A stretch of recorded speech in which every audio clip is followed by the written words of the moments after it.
Hello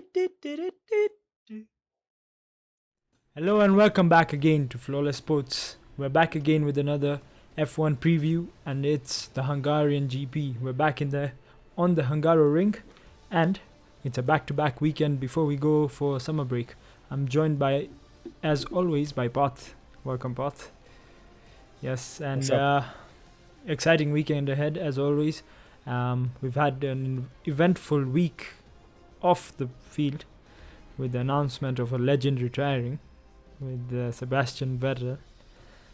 But yeah, we'll go more into that later. Let's just get right into it. We go back to France before we talk about anything else. Oh yes, that Yeah, was that was one hell of a weekend as well. Was supposed to be a boring race, but again turned out to be an amazing watch. yeah, it was not so bad in the end. Yeah, especially when Charles binned it. Yeah, So I mean that was the biggest point of that race. So we just have to see how he can recover this week, even though there's going to be massive pressure on him. But if we look at that weekend, it was really good for the Red Bulls overall, yeah, especially for Max now. Max leads Charles by I think 63 points on the championship. But again, solid, absolutely solid, and even Mercedes a double podium for them. So that was amazing to watch. yeah, for sure. I think the leaderboard is shaping up nicely, especially in the last 5 races. Here, yeah, I mean, as we can see on this graphic over here, um, it's been a good last 5 races for Mercedes, with Lewis Hamilton having 4 podiums in the last 5. George Oh Russell yes, making it in the last one. So and out of those 5 races, only Mercedes and Red Bull were the car. Sorry, not Mercedes and Red Bull, but Verstappen and Hamilton were the only drivers to finish all 5 races. So if we look yeah, at Sainz, Leclerc, Checo, and Russell, all of them had DNFs. The Ferraris had more DNFs, which we can see impacts them much, much more than what it does to the Red Bulls. yeah, for sure. I mean, looking at how the season started, we thought Ferrari would be far ahead of Red Bull. But now that we look at it, it's quite close. In the constructors, Mercedes have been racking in points consistently. Yeah, the tables have turned around pretty drastically, and if Ferrari don't get their act straight, I mean, we're looking at Mercedes coming back towards the end of the season and taking P2 from them, because if you ask me, there's no driver till today who's bottled a lead of 63 points. So for sure, we know Max Verstappen's got it in his bag, and so does Red Bull for the constructors. But we'll just have to see what happens for P2 now. If we move on from the constructors and what we just talked about, 62-point lead, we have the drivers' leaderboard here now, and we can see it's getting quite tricky for Charles. We also have Perez and Sainz who are close next to each other. Oh So yes. besides first place, it's quite close down. Oh, yes. If we look at especially going downwards from Sergio Perez all the way to Lewis Hamilton.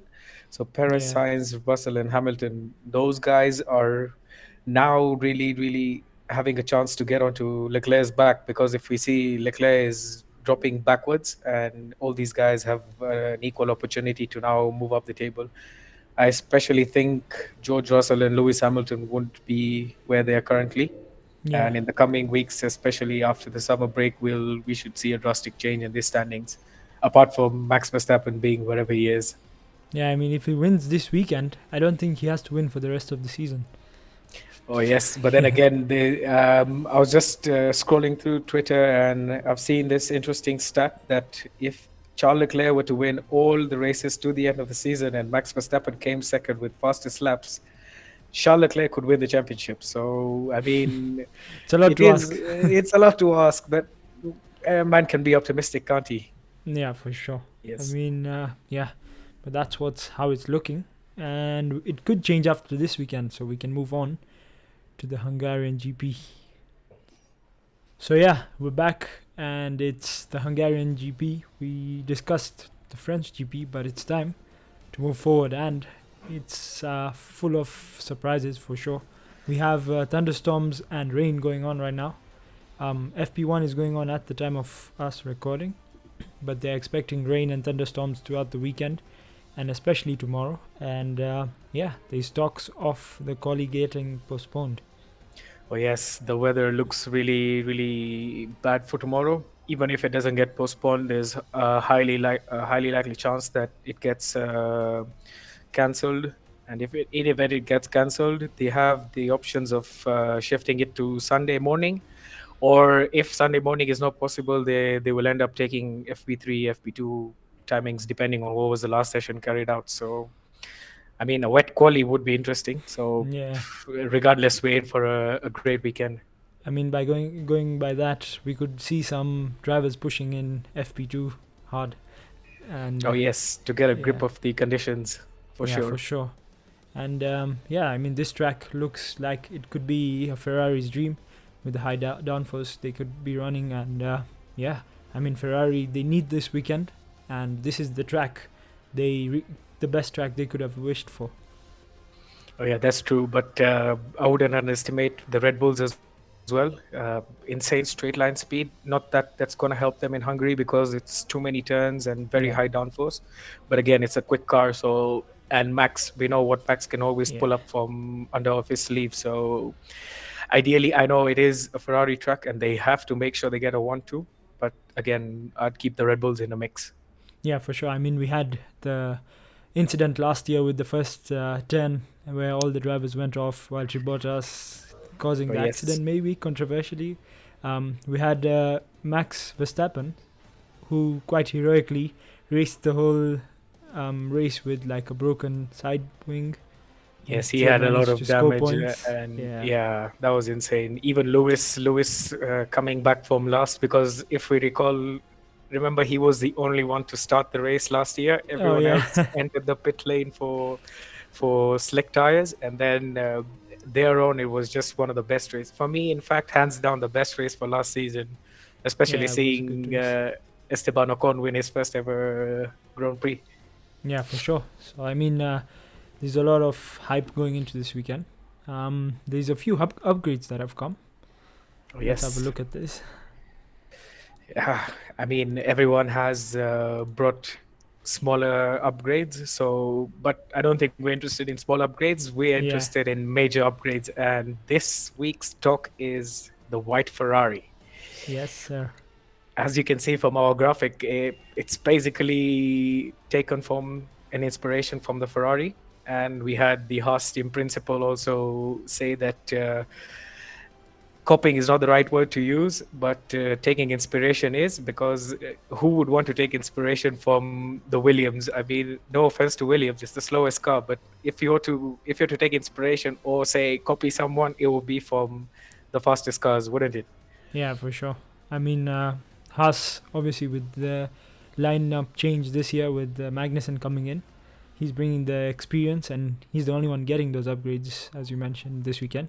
And rightly so. He's been the quicker driver this season for them, and Yeah. he holds more experience with the team. So, and championship wise, I think he's also ahead of Mick Schumacher in points. So he gets the first priority for the upgrades, and who better to give you feedback than an experienced driver, you know? Yeah, for sure. I mean, it'll be an interesting and maybe exciting weekend for Haas. I mean, yeah, exciting weekend all around. But what are you expecting? What are your predictions before we go on to our fantasy picks?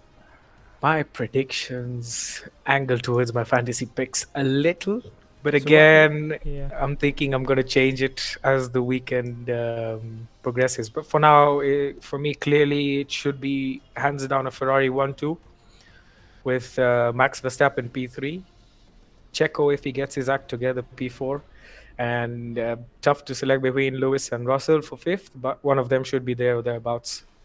yeah. I pretty much have to agree with you there. I'm expecting at least a Leclerc win. I think Max might just pull out the second place because once he's ahead, he doesn't like to yield the position back. So I think It's he'll be possible. starting in second. But yeah, followed by Checo in fourth probably, and the two Mercedes boys. Probably Lewis ahead, I feel. But yeah, and I'm expecting a Haas top 10 at least for Magnussen. Uh, well, so we can at least agree on the top six being covered by Red Bulls, Ferraris, and Mercedes. Do you Yeah. have any shocking picks for the other two guys. There are 4 spots remaining in the top 10. I think we can. It's a good transition. We can go on to our fantasy picks, and I think the other two, I'm expecting a good race from Alonso, who's been great this season. I mean, and Hands down. wouldn't it be great to have Seb to have Ah, to finish in the top 10 this weekend, hopefully. But yeah, I'm not absolutely. expecting it. I mean, that I'm hoping for it. But yeah, I'm expecting maybe Lando to be in the top 10. Yeah, Lando, Magnussen, Alonso. Ideally, it may not be so absurd, as safety cars can always change races, and if it rains, we never know, Who knows, Sebastian Vettel might come P2 as he did last year. Yeah, for sure. So we can hope for something like that. I mean, for the fantasy, everyone's turbo driver is obviously going to be Leclerc for this weekend. It's a no-brainer. And yeah, I have a slight change there because I'm going for Sainz this week. I'm not going for Interesting. Charles. Yeah, I mean, for the past races, he's looked much more mature and stable. So Yeah, for sure. might as well bet on him this weekend because he's been a bit more consistent than Charles has been. Yeah, Charles seems a bit on edge. So, but we'll see how it goes. But I think that's pretty much everything we have to cover. And Yes. thank you again for joining us and watching the F1 previews every weekend. And yeah, we have a long break coming. We might have a half-season review for you coming soon. Make sure to check out the other content, and we'll be having a Fantasy Premier League auction on the Friday at 9:30 Kenyan time and 7:30 UK time. Make sure to tune in. It's a live stream. If you miss it, you can check it out on the page. It'll still be there. Don't forget to like, subscribe, and we'll see you all next time. Bye.